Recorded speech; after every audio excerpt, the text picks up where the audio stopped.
Okay, Bismillahirrahmanirrahim. Assignment operators. Today we are going to study and see the usage of assignment operators. सबसे पहले आपको ये पता होना चाहिए कि असाइनमेंट का मतलब क्या है। असाइनमेंट का मतलब बेटे ये होता है कि आप कोई भी किसी भी वेरिएबल को कोई ना कोई वैल्यू जो है वो असाइन करते हैं। ठीक है, अब आपके पास असाइनमेंट ऑपरेटर की 3 टाइप्स हैं। एक वो जिसके अंदर जो है आप सिंपली वैल्यूज असाइन करेंगे, जिसको आप बेसिक असाइनमेंट या सिंपल असाइनमेंट भी कहते हैं। उसके बाद जो नेक्स्ट इसकी है टाइप, आप कह लो वो कंपाउंड स्टेटमेंट्स हैं। ठीक है, जो कि जिसके अंदर हम थोड़ा सा कुछ और चीज़ें यूज़ कर सकते हैं। ठीक है, और जो थर्ड है उसके अंदर हम इंक्रीमेंट या डिक्रीमेंट ऑपरेटर्स को यूज़ करते हैं। तो let's see one by one. अच्छा जी, बेसिक असाइनमेंट को अगर आप देखें ध्यान से, इसके अंदर आपके पास क्या होता है कि आप इज इक्वल टू का सिंबल यूज़ करते हैं। अब आप इसमें क्या करेंगे कि आपने वेरिएबल जिस तरह लेट से ए है, ए इज इक्वल टू, आप सिंपली क्या लिख सकते हैं, ए इज इक्वल टू 5 लिख सकते हैं। तो अब आपने क्या कर दिया, आपने वैल्यू असाइन की है। ठीक है, ए इज इक्वल टू 5 आपके पास नोट करें। ठीक है, तो उसमें आपके पास क्या आ जाता है कि जो 5 है दैट इज़ अ वैल्यू। इसके अलावा आप क्या कर सकते हैं, लास्ट टाइम जो हमने किया था, sum is equal to A plus B. These are the examples. आप इसके they can be complex as well. ठीक है, तो अब यहाँ पे क्या हो गया कि आपने एक वेरिएबल है सम, उसको आपने एक एक्सप्रेशन जो है वो लिख दिया। अब क्या होगा कि ए और बी जो है वो ऐड होंगे, और ऐड होने के बाद क्या होगा आपके पास कि जो भी रिजल्ट आएगा वो वैल्यू किसको असाइन हो जाएगी, वेरिएबल सम को। तो बेसिक असाइनमेंट में हमने 2 चीज़ें सीखी। पहली चीज़ हमारे पास ये होगी कि ए let's say A is equal to 5, यानी आप डायरेक्ट वैल्यू दे सकते हैं। ठीक है, उसके बाद आपने दूसरी चीज़ सीखी, उसमें क्या है कि वेरिएबल को आप कोई एक्सप्रेशन भी दे सकते हैं। तो एक्सप्रेशन क्या है, this is a simple expression. ठीक है, but it can be complex as well. तो आप A plus B minus C, A into B divided by 5, इस तरह से कोई भी एक्सप्रेशन जो कि कॉम्प्लेक्स एक्सप्रेशन भी हो सकता है, वो भी आप इसको असाइनमेंट में दे सकते हैं। पहले वो रिज़ल्ट कैलकुलेट होगा, और उसके बाद जो दूसरी जो आपके पास लेफ़्ट साइड है उसके ऊपर जो भी वेरिएबल होगा उसको वो कैलकुलेशन के बाद वैल्यू जो है वो असाइन हो जाएगी। अच्छा जी, उसके बाद आपके पास आ जाते हैं compound expressions, compound assignment operators. अब इसके अंदर क्या है कि अगर आपने लेट से लिखना है sum is equal to sum plus N, तो आप सम प्लस एन की बजाय क्या लिख सकते हैं। अब क्या हो रहा है, सम में बेसिकली क्या है, एन ऐड हो रहा है। ठीक है, और जो भी रिजल्ट आ रहा है वो किसको असाइन हो रहा है, सम के वेरिएबल को। ठीक है, तो इसको लिखने का दूसरा मेथड क्या है कि आप ये लिख दें कि sum plus is equal to N. अब क्या होगा, सम प्लस एन होगा, जो भी रिजल्ट आएगा उसके बाद वो इक्वालिटी में सम को क्या हो जाएगा, असाइन हो जाएगा। दोबारा से सुन लें कि पहले सम जो है वो प्लस होगा किसके साथ, एन के साथ। जो भी रिजल्ट आएगा वो किसको असाइन हो जाएगा, एम को, सम को। ठीक है, तो ये बेसिकली आपके पास क्या है, इसको आप कहते हैं कंपाउंड असाइनमेंट ऑपरेटर। दोबारा से, यानी पहले ऐड का जो है ऑपरेशन परफॉर्म होगा, और उसके बाद जो है वो वैल्यू जो है वो असाइन होगी। दोबारा से सुन लें कि पहले प्लस का ऑपरेशन परफॉर्म होगा दोनों वेरिएबल्स के ऊपर, सम भी एक वेरिएबल है और एन भी क्या है, एक वेरिएबल है। तो दोनों में पहले क्या होगा, एडिशन होगा, और उसके बाद जो भी रिजल्ट आएगा वो किसको असाइन हो जाएगा, सम के वेरिएबल को। तो अगर कंप्यूटर में आप लिखें तो ये जो है आपका एक्सप्रेशन जो है, it is equivalent to this one, result will be same. ठीक हो गया, रिजल्ट क्या है, सेम है आपके पास दोनों का। अच्छा जी, उसके बाद क्या ये सिर्फ प्लस के ऊपर ही होता है, नहीं, ये माइनस, मल्टीप्लिकेशन, डिवीजन और रिमाइंडर के ऊपर भी परफॉर्म होता है। कैसे परफॉर्म होता है, let's see. Sum minus is equal to N, ठीक है। अब पहले क्या होगा, सम में से एन जो है वो सम माइनस एन होगा, ठीक है। जो भी रिजल्ट आएगा आपके पास वो किसको साइन हो जाएगा, सम के वेरिएबल को। इसी तरह आपके पास प्रोडक्ट है, product into is equal to N. इसका क्या मतलब है कि प्रोडक्ट को मल्टीप्लाई करेंगे पहले हम एन से, जो भी रिजल्ट आएगा आपके पास वो किसको असाइन हो जाएगा, प्रोडक्ट के वेरिएबल को। असाइन होने का मतलब ये है कि वो वैल्यू उस वेरिएबल को दे दी जाएगी, उस वेरिएबल की वो वैल्यू हो जाएगी। अच्छा जी, अब जब डिवीजन के ऊपर अप्लाई करेंगे तो A divided by is equal to B. तो ये क्या है, इसका क्या मतलब है कि ए को पहले डिवाइड करेंगे बी से, जो भी रिजल्ट आएगा वो किसको असाइन हो जाएगा, ए को। यानी जो आपके पास ऑपरेशन पहले लिखा हुआ है वो पहले परफॉर्म होगा, और जो आपके पास ऑपरेटर बाद में लिखा हुआ है वो ऑपरेशन बाद में परफॉर्म करेगा। यानी पहले डिवीजन लिखा हुआ है तो पहले डिवीजन जो है वो आपके पास परफॉर्म होगी, और उसके बाद असाइनमेंट होगी। अच्छा जी, उसके बाद देखिए आगे, A remainder is equal to B. इसका क्या मतलब है कि आपने ए को बी से डिवाइड करना है, और जो भी आपके पास रिमाइंडर आएगा, यानी रिमाइंडर की जो भी वैल्यू आएगी वो किसको असाइन हो जाएगी, ए को, ठीक है।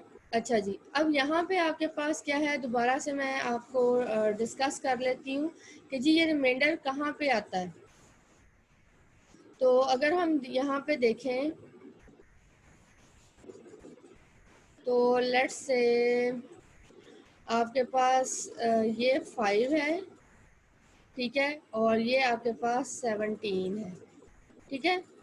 5 3 क्या आ गया, 15, और रिमाइंडर आपके पास क्या आ गया, 2। ये आपका क्या है, डिवाइजर है, नोट इट डाउन।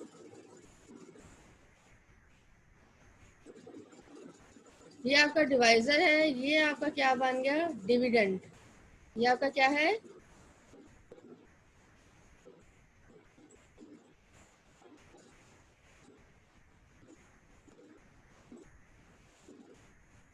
ये जो 3 है ये आपके पास क्या है, कोशेंट है, और ये जो 2 आपके पास बचा है, दिस इज योर रिमाइंडर।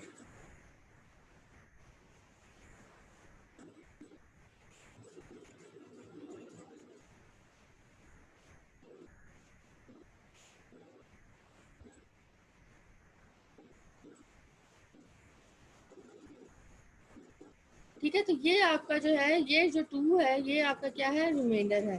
अब जब आप वो एक्सप्रेशन को करेंगे तो वो क्या हो जाएगा, जो भी वैल्यू है वो, अगर आपके पास लेट्स से इसमें 17 और ये आपके पास लेट्स से एक्सप्रेशन है, तो अब ये क्या हो जाएगा कि जो भी इसका रिजल्ट आएगा, रिमाइंडर तो 2 आ गया ना, तो पहले ये कैलकुलेट होगा, ठीक है, और उसके बाद अब एक्सप्रेशन कैसे लिखा हुआ होगा, A remainder is equal to B.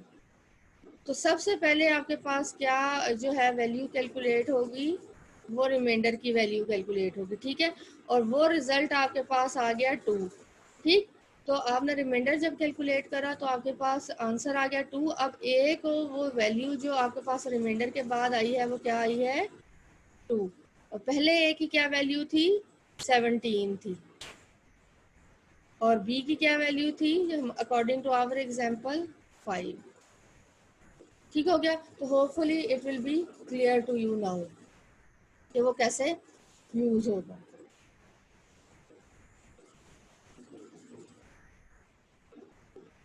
अच्छा जी, अब आपके पास आ जाते हैं रिलेशनल ऑपरेटर्स। ये आपने अपने चैप्टर नंबर 1 के अंदर काफ़ी सारे यूज़ किए थे, ठीक है।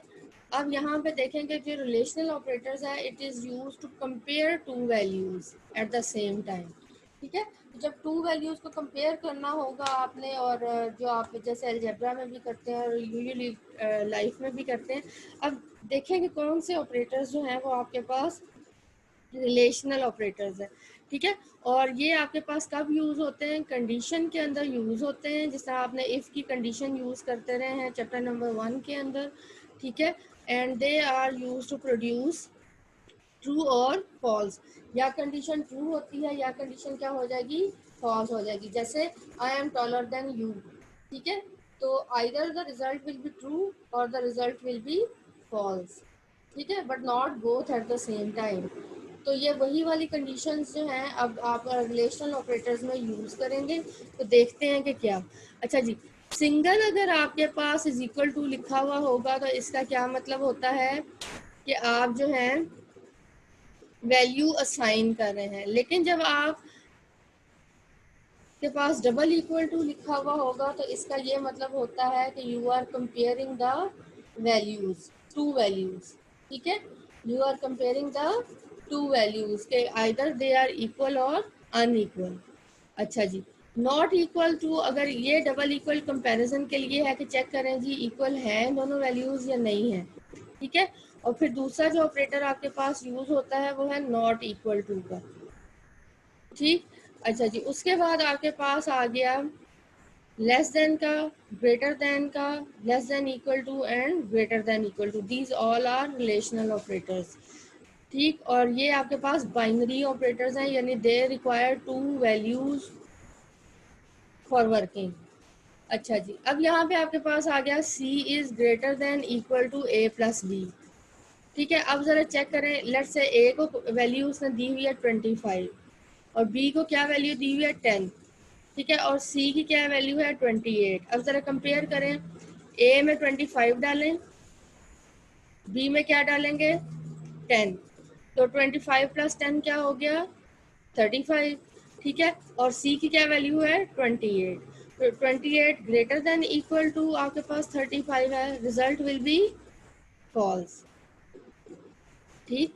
उसके बाद आपके पास उसने दिया हुआ x की वैल्यू लेट से है 4.5, तो अब वो क्या कह रहा है x इज लेस देन 5.3, तो रिजल्ट इज ट्रू और फॉल्स। x की क्या वैल्यू है ये देखें नीचे एग्जांपल में 4.5, तो रिजल्ट इज ट्रू, ठीक है।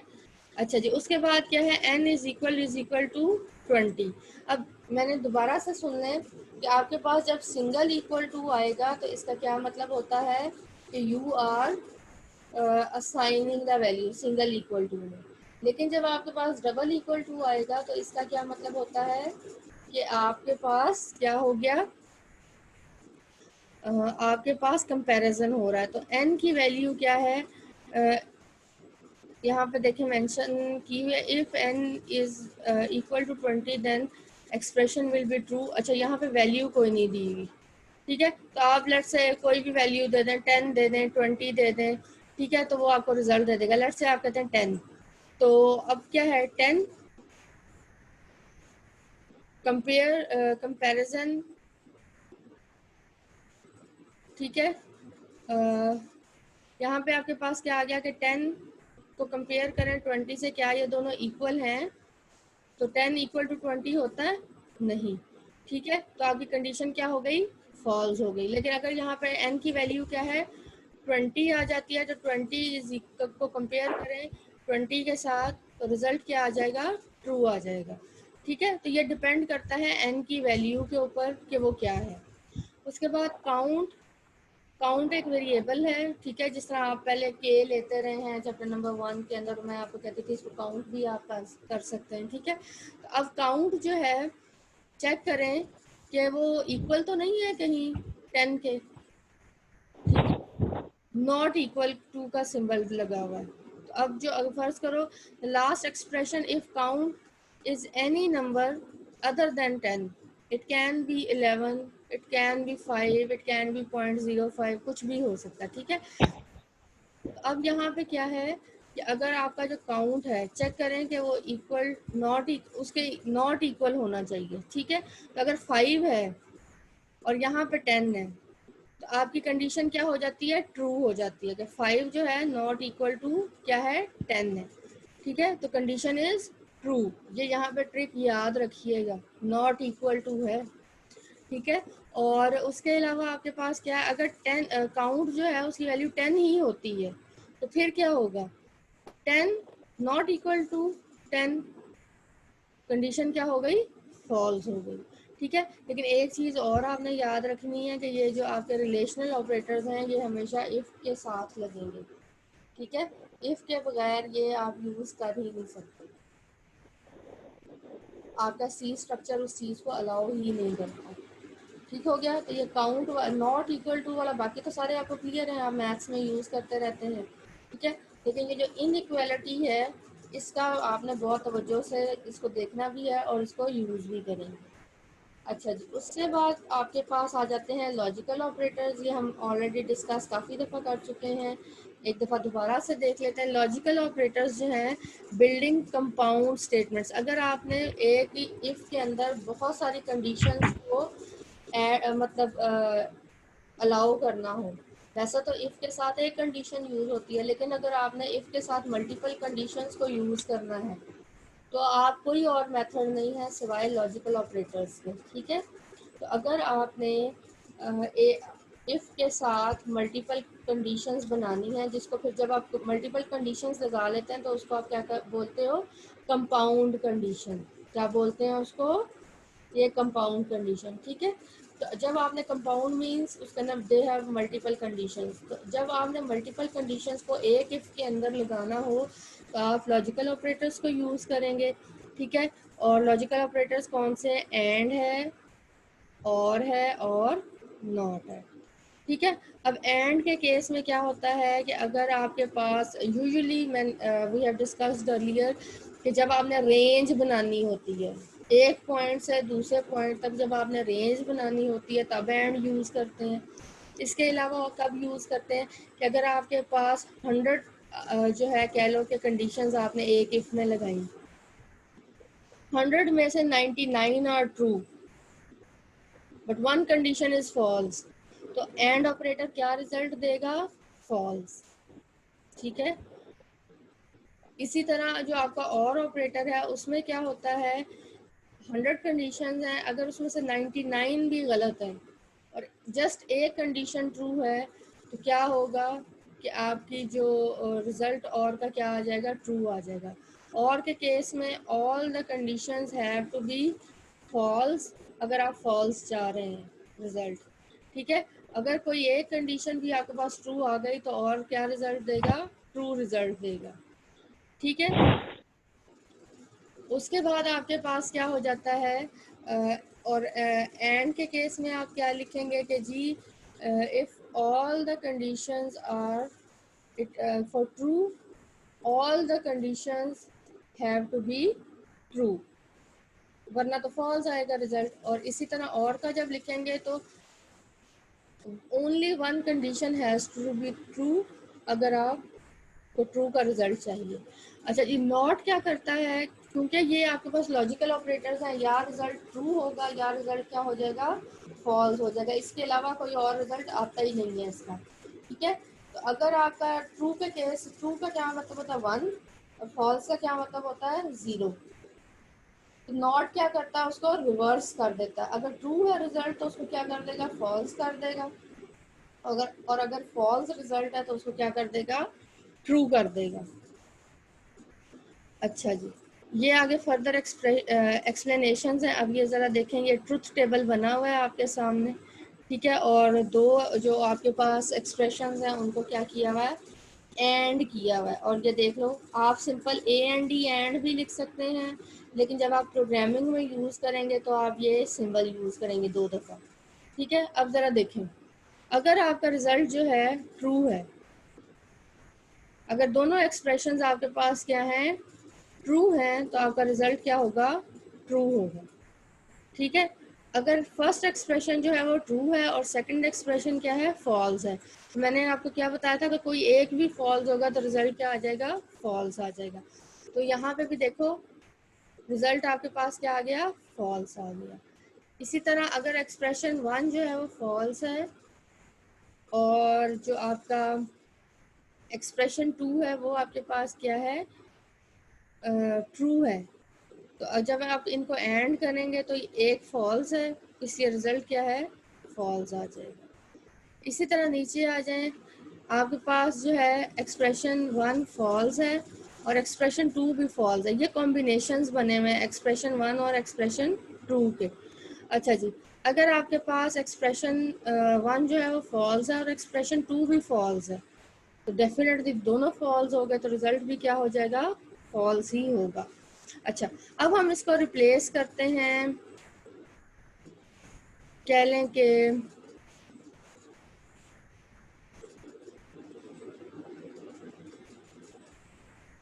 अच्छा जी, ट्रू का मतलब होता है 1 और ट्रू का मतलब है 1।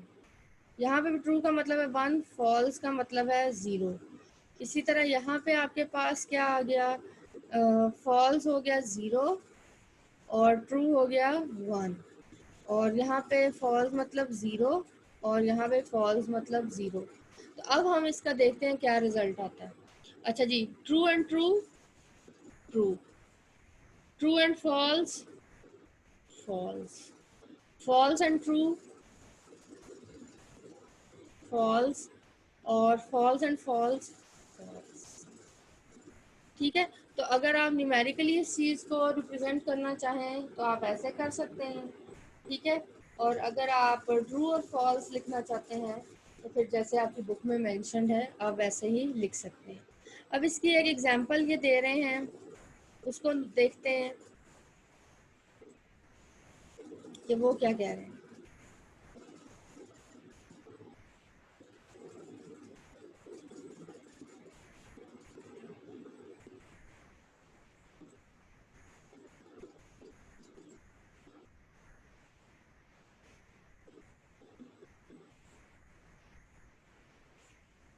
अच्छा जी, अब यहाँ पे आपके पास क्या आ गया,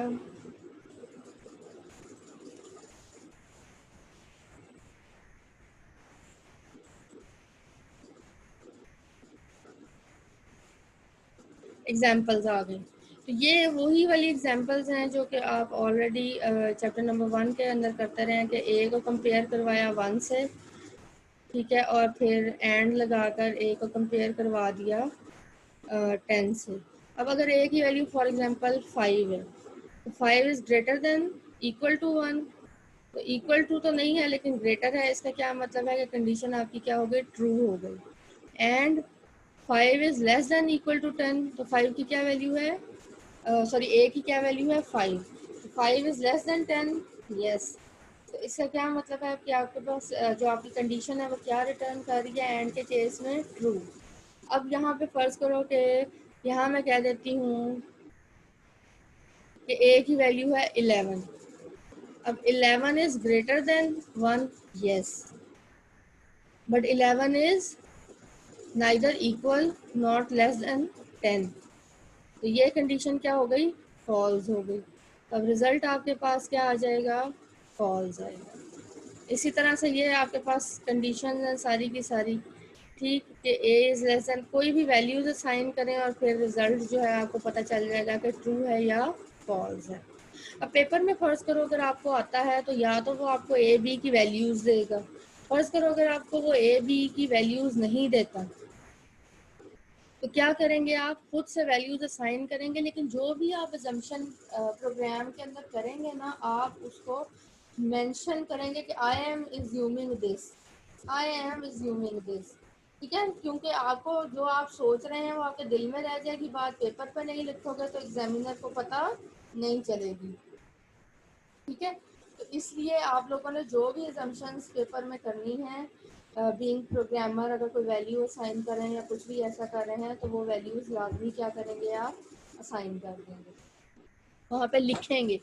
ठीक है, उसके बाद अब क्या है आपके पास कंपाउंड चेक में, whether the character stored in variable C H is lower case letter और नॉट। अब ये कैसे कंपेयर करें, अब ये देखो यहाँ पे रेंज बन रही है। यूज़र से हमने क्या किया, कोई भी एक वेरिएबल उसको कहा कि करेक्टर जो है वो हमें एंटर कर दो, लेट्स से एफ है, स्मॉल एफ, ठीक है। तो अब वो क्या कर रहा है कि सी एच यानी एफ जो है is greater than equal to ए।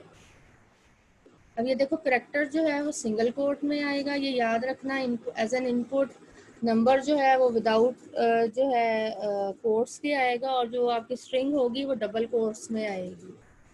तो लेट्स से सी एच में क्या है, एफ है, ठीक। तो एफ जो है वो ए से ग्रेटर है, यानी उसका जो आस्की कोड है ए से ग्रेटर है, यस, ठीक है। और जो एफ है उसका आस्की कोड जो है वो जेड से क्या है, कम है, बिल्कुल है। तो इस केस में दोनों कंडीशंस क्या हो जाएंगी, ट्रू हो जाएंगी। तो रिजल्ट क्या आ जाएगा, ट्रू आ जाएगा। फर्ज करो वो स्मॉल एफ की बजाय कैपिटल एफ है, अब यहाँ पे क्या होगा, C H is greater than equal to A. अब ये याद रखना, आपने याद रखना है कि जो आपके कैपिटल अल्फ़ाबेट्स का आस्की कोड है, इधर लिख लें, कैपिटल ए का जो आस्की कोड है वो 65 है, ठीक है, एंड ऑनवर्ड्स वो जी तक चलेंगे, ठीक है। और इसी तरह जो आपका स्मॉल ए है उसका जो आस्की कोड है दैट इज़ 97, ठीक। और उसके अंदर एक एक एडिशन होते हुए टिल स्मॉल जी, ठीक है। तो ये याद रखें। अब जो आपका लेट से एफ का क्या कोड बनेगा, कैपिटल एफ का, A B C D E F, 65, 66, 67, 68, 69 and 70। तो 70 का कोड जो है वो आपके पास इससे बड़ा है या छोटा है, ठीक है। तो 70 था फॉर एग्जांपल, तो 70 और 97 दोनों क्या हो गए, जाहिर है वो ग्रेटर तो नहीं है, वो तो लेस है, ठीक है। तो वो इसलिए आपका एक रिजल्ट जो है वो फॉल्स हो जाएगा, ठीक है। जी वाला जो है वो तो ठीक हो जाएगा कि जो 70 है वो लेस देन जी है, ये तो ठीक है कंडीशन, लेकिन यहाँ पे जो कंडीशन है वो क्या हो गई, फॉल्स हो गई। तो आपके पास इसका रिजल्ट क्या आएगा, फॉल्स आ जाएगा। अच्छा जी, अब आप यहाँ आ जाएं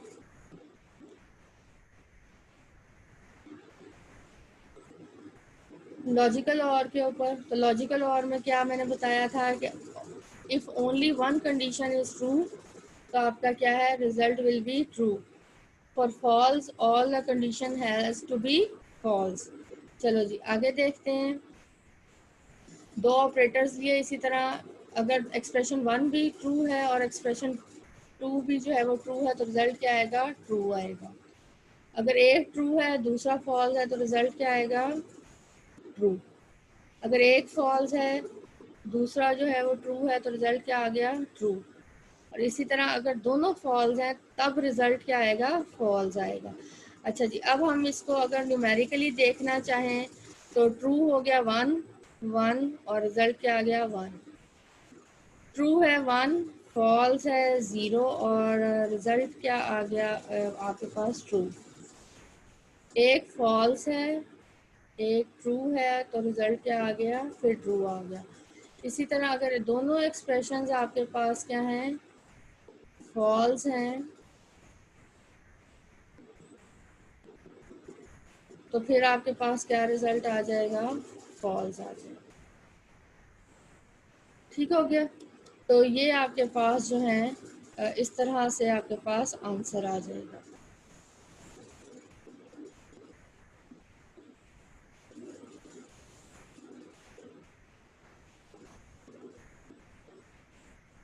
अच्छा जी, नीचे आ जाएंगे। अब आपको उसी तरह से वो एग्जांपल्स बता रहा है कि ये कंडीशन वैल्यू एन की कोई वैल्यू बताएगा आपको, फिर आप उसको कंपेयर करेंगे दोनों में से। अगर कोई एक भी कंडीशन ट्रू हो जाएगी तो रिज़ल्ट ट्रू आ जाएगा, वरना रिज़ल्ट क्या आ जाएगा, फॉल्स आ जाएगा।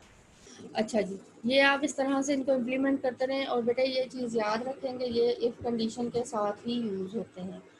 उसके बाद नीचे आ जाएं, आपके पास लॉजिकल ऑपरेटर्स हैं। अब ये यहाँ से समझ लें, the logical not operator is used with a single expression and evaluates to true if the expression is false, यानी उसको negate कर देता है। जिस तरह माइनस इंटू माइनस क्या हो जाता है, प्लस, ठीक है। और माइनस प्लस क्या हो गया, माइनस। ये वही वाला आपके पास मैथमेटिकल रूल है। तो अगर आपके पास ये तवज्जो से देखें, आपके पास एक्सप्रेशन जो है वो ट्रू है, तो उसको क्या नॉट क्या करेगा, नॉट ट्रू, ठीक है। तो इसका क्या मतलब, नॉट ट्रू क्या होता है, फॉल्स, ठीक है। इसी तरह अगर आपके पास क्या है, एक्सप्रेशन जो है वो फॉल्स है, ठीक है, तो नॉट फॉल्स, नॉट फॉल्स क्या होता है, ट्रू, ठीक है। अब यहाँ पे नीचे आ जाएं इसकी एग्जांपल में।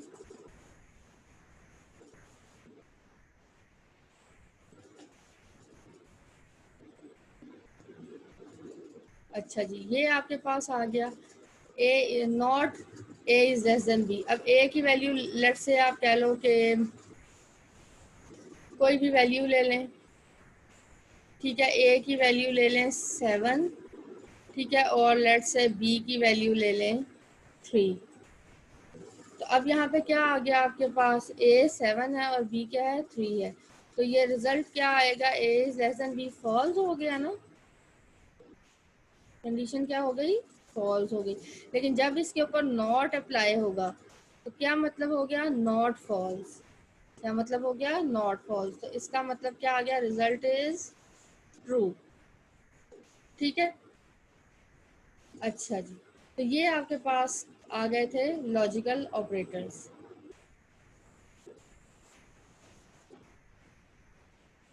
अब यहाँ पे नीचे आ जाएं, इंशाल्लाह ये हम कल डिस्कस करेंगे। ठीक, अब हम थोड़ा सा जो है प्रोग्रामिंग के ऊपर चलते हैं अपनी के ऊपर, कि हम और फर्दर क्या क्या चीज़ें यूज़ कर सकते हैं। कल एक प्रोग्राम हमने बनाया था, ठीक है, और उसके अंदर हमने देखा था कि हम उसके अंदर जो है वो यूज़ कर रहे थे किस चीज़ को, अपने जो अरिथमेटिक ऑपरेटर्स थे उनको यूज़ कर रहे थे। ठीक, अब यहाँ पे आपके पास क्या आ गया कि हमने यहाँ पे ये देखो, यहाँ पे इंडिविजुअली भी करके देखा, ठीक है, और यहाँ पे वेरिएबल्स जो हैं कल हमने डालकर देखे थे कि डिव का यहाँ जहाँ डिवाइड का आएगा वहाँ पे वो रिज़ल्ट आप डाल सकते हैं। और अभी यहाँ पे मैंने क्या यूज़ किया हुआ, एक्सप्रेशंस यूज़ किए। लेकिन जब मैं इसको रन करती हूँ तो मेरे पास जो रिज़ल्ट आता है वो क्या आता है, बाकी सारे रिज़ल्ट तो ठीक आ रहे हैं, लेकिन ये जो दूसरा रिज़ल्ट है, ये जो लास्ट वाला रिमाइंडर वाला है, ये गलत आता है। तो देखते हैं एक दफ़ा दोबारा कंपाइल करके और फिर नोट करते हैं कि इसके अंदर हम फर्दर क्या कर सकते हैं। तो कंपाइल एंड रन के लिए आपको कौन सी की शॉर्टकट है, F11, यस। तो अब आपने F11 किया। अब ये देखें, आपको जो एरर आ रहा है तवज्जो से देखें कि वो क्या रहा है, invalid operand of types float and float to binary operator. अब ये देखो कि वो जहाँ पे आपका एरर है, कंपाइलर आपको बता रहा है कि इस जगह पे आपका एरर है, इसको रिमूव करें। अच्छा, रिमूव करें, तो अब हम फिर क्या करते हैं, हम इस तरह से करते हैं कि हम हिट एंड ट्रायल करते हैं। वो कहता है फ्लोट नहीं हो सकता। अब हम यहाँ पे क्या करते हैं कि रैम ऐसे ही ले लेते हैं और इसको जो है परसेंटेज डी लिखा हुआ है, इसको क्या कर देते हैं, परसेंटेज एफ कर देते हैं। ठीक है, और अब हम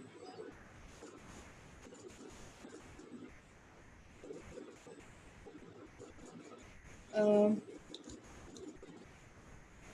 ये देखें, जैसे ही वो कमेंट बनता है, बेटे इस चीज़ का ख्याल रखें कि जैसे ही वो चीज़ कमेंट बनती है तो वो क्या ऑटोमेटिकली हो जाती है, ब्लू हो जाती है। तो ये कलर स्कीम से भी आपको काफ़ी सारा बेनिफिट है।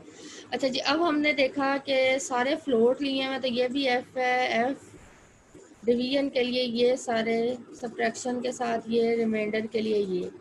ठीक है, तो चलें अब हम इसको रन करके देखते हैं कि हमारा रिजल्ट क्या आता है। क्या ये कंपाइल करने के बाद ठीक आएगा या नहीं आएगा, चलें देखते हैं। F11 प्रेस किया, अभी भी वो कह रहा है कि इसके अंदर एरर है।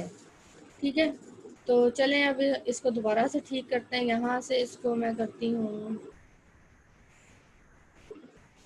इसको अलग से कैलकुलेट करवाती हूँ। ठीक है, और यहाँ पे परसेंटेज रिमाइंडर एफ की बजाय क्या कर देती हूँ, डी कर देती हूँ। ठीक है, तो देख, और यहाँ से इसको क्या कर देती हूँ, REM लिख देती हूँ, क्योंकि इसका रिजल्ट कैलकुलेट होके कहाँ जा रहा है, रैम के अंदर। अब दोबारा से इसको रन करके देखते हैं, F11 प्रेस करते हैं, देखते हैं अब क्या होता है। अभी भी ठीक नहीं आ रहा। अब हम क्या करें, अब हम ये इस यहाँ से इसको रिमूव करके इसको इंटीजर के साथ लिखते हैं। चलें जी, अब करके देखते हैं, शायद हो जाए।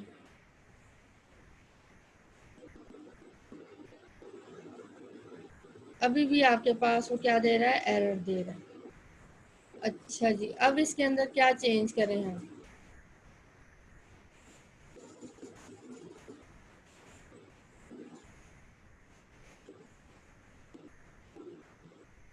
इसको अगर हम अलग से डिस्प्ले करवा लें, फॉर एग्जांपल हम प्रिंट एफ की स्टेटमेंट दोबारा यूज़ कर लेते हैं।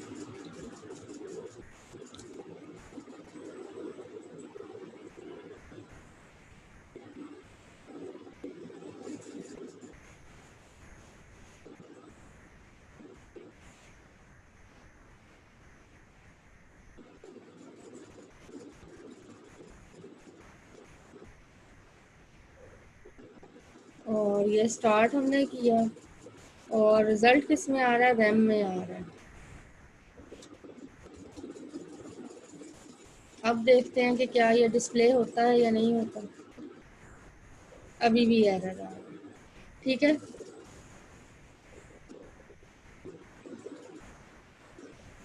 आपके पास जब पेपर के अंदर इस तरह की चीज़ें आएंगी तो आप लोगों ने इसको अच्छे से देखें, ताकि आपको पता चलता रहे कि ये एरर जो है वो रिमूव कैसे करना है आपने। अच्छा जी, फ़र्ज़ करें हम रैम नहीं लेते फॉर द टाइम बीइंग, क्या हमारे पास रिज़ल्ट आता है? Enter two numbers. अच्छा जी, एंटर टू नंबर्स आ गया। टू नंबर्स को एंटर करा आपने और ये क्या आ गया, आपके पास रिज़ल्ट आ गया 145। अब देखें, आपने जो है वो होल नंबर्स दिए हैं, आपने क्या नहीं दिया इसको, आपने इसको वो नहीं दिए, फ्लोटिंग पॉइंट नंबर्स नहीं दिए। तो उसने क्या किया कि ऐड करके होल नंबर्स को और पॉइंट के बाद 6 ज़ीरोज़ आपको दे दिए। ठीक है, तो फ्लोट जो है वो 6 ज़ीरोज़ तक आपके रिजल्ट को लेकर जाता है। ये डिवीजन के बाद ये देखें, ये रिजल्ट आ गया आपके पास, सब्ट्रैक्शन के बाद ये -11.00। तो ये क्योंकि हमने जो डेटा टाइप ली हुई थी फ्लोट ली हुई थी, तो फ्लोट को ऐसे ही डिस्प्ले करवाते हैं। ठीक है, अच्छा जी, अब रैम का जो है वो इशू सॉल्व करते हैं हम किसी तरह से।